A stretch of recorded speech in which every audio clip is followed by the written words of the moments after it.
Okay, folks, it's your buddy Mike Messier, Godzilla Minus One, Mike's Instant Movie Review. If you happen to be watching this review and you've never seen me before, my name is Mike Messier. I do things, and one of the things I do is I review films. I go see them, and then I sit in my car. And I discuss them with you. So let's talk about it. Well, first of all, I have to give a shout out to subscriber, my good buddy there, Michael A.J. Norris. He was insistent that I watch this film, that I go see this film.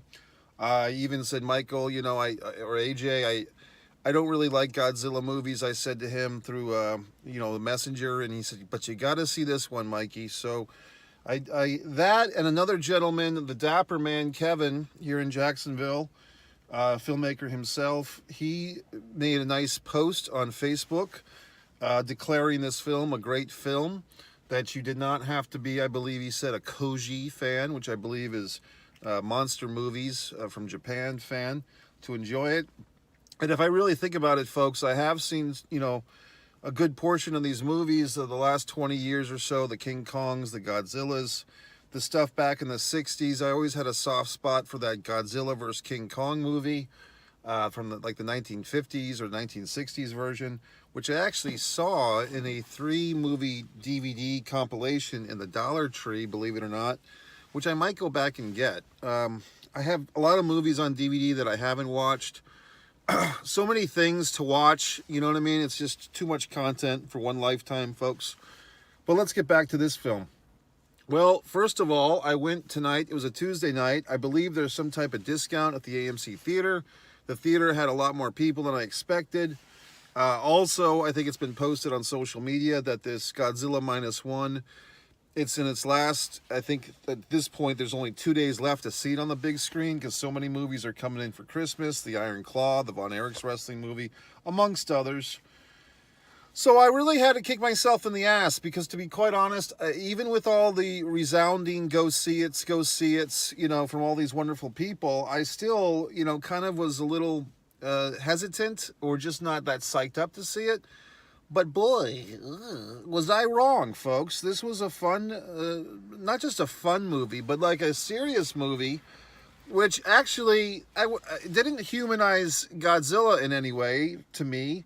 I don't have any motivation. What is Godzilla? Well, I have some thoughts on that. It really humanized, as well. They're already human, of course, but the people that are fighting Godzilla, this movie did a great job of telling that story. The redemption, spoilers, of the kamikaze pilot, the love story. We kind of get a backdoor happy ending, if you've seen the film. You know what I mean? And just, I really never realized, and I'm sure that there's articles about this online. I'm sure that these thoughts precede this movie, although I've never, to my memory, I've never seen anyone talk about this, but I'm sure, because I'm not a Godzilla aficionado, I'm sure that these theories have abounded before me. But I guess I'm getting the point here that Godzilla is truly a metaphor or a metamorphosis of the A-bomb, of the atomic bomb, or the was it nuclear bomb that landed on Hiroshima and the other place. So, folks, it's interesting, because the redemption that this kamikaze pilot goes through, I believe his name is Sirishiwa, if I'm saying that correctly, which I'm probably not. My apologies, the character. But he basically feels like he let his compatriots down when he had a chance to attack Godzilla. And of course, what I think they're really trying to say, without saying it, is the Japanese men especially have guilt or remorse that they didn't win the fucking war. And so they don't come out and make a movie that says, damn, we wish we beat those fucking Americans. Instead, Godzilla is kind of this non-political opponent. He represents, to me, Godzilla represents so much now. And this film finally has given me some relevance to the Godzilla. I just used to think he was a big dumb lizard, but now it's like Godzilla represents death. He represents the nuclear attack. He represents even the government of Japan not valuing their own citizens. I mean, we get a big speech where the citizens that fight Godzilla are basically saying that their own government does not value human life, and that's why you have things like kamikaze pilots, and you have these other atrocities against the civilians. So, I mean, this film is pretty goddamn loaded. The theater that I was in tonight, there was some interesting shenanigans. There was a couple of gentlemen, people, I guess. They seemed like they were male voices talking during some of the critical cinematic points of this movie. Other people were not just hushing them, but scolding them with words. There seemed to be some assholes in the theater tonight. And look, I'm at the point where I'm not going to, physically attack anyone. I'm evolved beyond that. I mean, my disappointment with humanity always comes through, but I'm just retired from policing people. I mean, I used to be the guy that was the husher or the shut the fuck upper, or that used to be me, but I've just kind of resigned from that position. But I'm happy to see other people take the torch. And recently I've been hearing, went to see a horror movie last month. There was some, hushers in the audience to people, the finger Freddy fuck, whatever the fuck, Five Nights at Freddy's.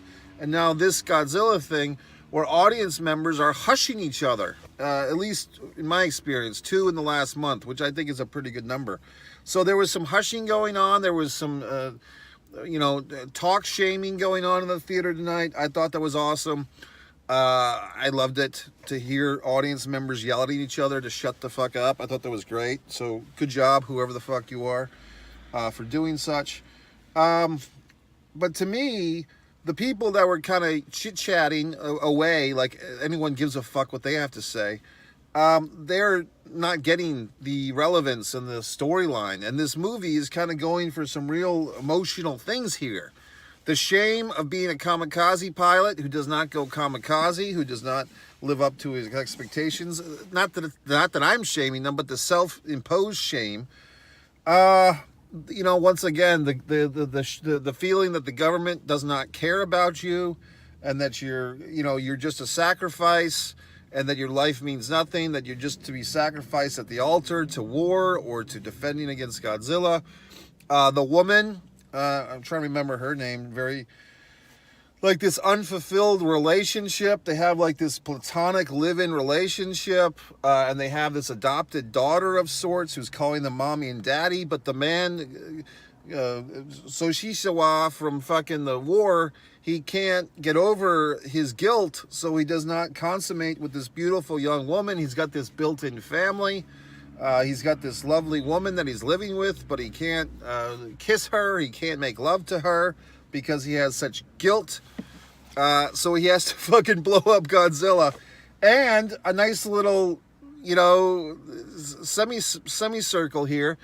The fucking kamikaze pilot gets an ejection button. And it's like a big fuck you to the whole male ego, you have to die for your country or die for the cause thing. It's like, why don't we use our brains for once and have an ejection button? And I think that this humanity that we're seeing here is basically taking a stand for the individual and also for just human rights to live and not be a sacrificial lamb for the ideologies of war and conflict. God, what a film. Oh, deserves a special cracking of my neck. So I thoroughly enjoyed it, much more than I thought I would. I thought it was just going to be another, special effects fuckfest. But once again, folks, when a film has these special effects at its disposal, but when you justify and you validate making this movie by actually having a storyline that has relevance and passion and humanity, for Christ's sakes, then you really have something here. When you just throw shit on the screen like we saw for the last 20 years, like, oh, look at all our goddamn CGI effects, look at the Incredible Hulk. I'm thinking to the Edward Norton Incredible Hulk, the Mark Ruffalo Incredible Hulk. These movies did not pivot us because they gave us no stories that we cared about. You think about things like the Transformer movies. I never got my dick hard about those movies. Other people did. I never saw the relevance in them. But I mean, all these special effects movies, these Avengers, Endgames, and all these things where you just pile on the effects, you pile on the superheroes, you pile on the conflicts, and it's all a steaming pile of dog shit because there's no fucking storyline. Well, not a storyline that you actually care about. There are storylines to these movies. They're just not very good most of the time, or often. This time, however, these fine folks got it right. And, I find myself really cheering for these characters and the fucking mechanic and all these fucking people in this goddamn movie. And then, like I said, Hollywood ending in Japan. The love interest was not dead. She just had a broken arm and maybe a missing eye. So she's in the hospital the whole time, possibly missing an eye. Maybe it's just a sore eye and a broken arm, but still, a fully functioning female. And boom, the suicide bomber there didn't have to commit suicide, didn't have to kill himself in killing Godzilla. And he gets to have his family. And before that, we saw the wonderful, and the darling, cute little pseudo-daughter, the adopted daughter. She's calling them mommy and daddy. She wants so much to have a family. It's just ripping at your goddamn heartstrings, okay? And then the tactical, the non, official government, like they're the private citizens who, because Japan's under such strict regiment, from the U.S. and the Soviets, that they can't form a fucking... They're saying that our government can't fight Godzilla because of all these restrictions based on the U.S. and the Soviets. So we have to... the civilians have to fight Godzilla. So, I mean, there's so many goddamn loaded references here. It's basically saying we can't count on our fucking government. The government doesn't honor us or honor our lives. So we have to do this thing for ourselves, okay? So, what a loaded film, okay? I was impressed. I hope you saw it. If you didn't see it, what can I tell you? I mean, I guess you have a day and a half by the time you see this review to run out to your local theater and see it. Like I said, I have to give, once again, I already thanked them, but I'll be a nice guy and say the A.J. Norris, Michael A.J. Norris, always has a lot of good things for me to talk about. If you have any suggestions of timely topics, if it is a pro wrestling thing, you can go over to One Pro Wrestling and Sports Fan YouTube channel. That's another one of my wonderful channels. If you you say, well, gee whiz, Mike, what makes you an expert on all these things? You can go to One Man and a Camera Films, and see my films. If you want to see my visual art, you can go to One Artist, Mike Messier. You can do this, you can do that, you can do this, you can do that. MikeMessier.com. You can buy all my books in the corner. You can do all these wonderful things. But yeah, I enjoyed the film. Michael A.J. Norris, the Dapper Man, coming through with these wonderful suggestions.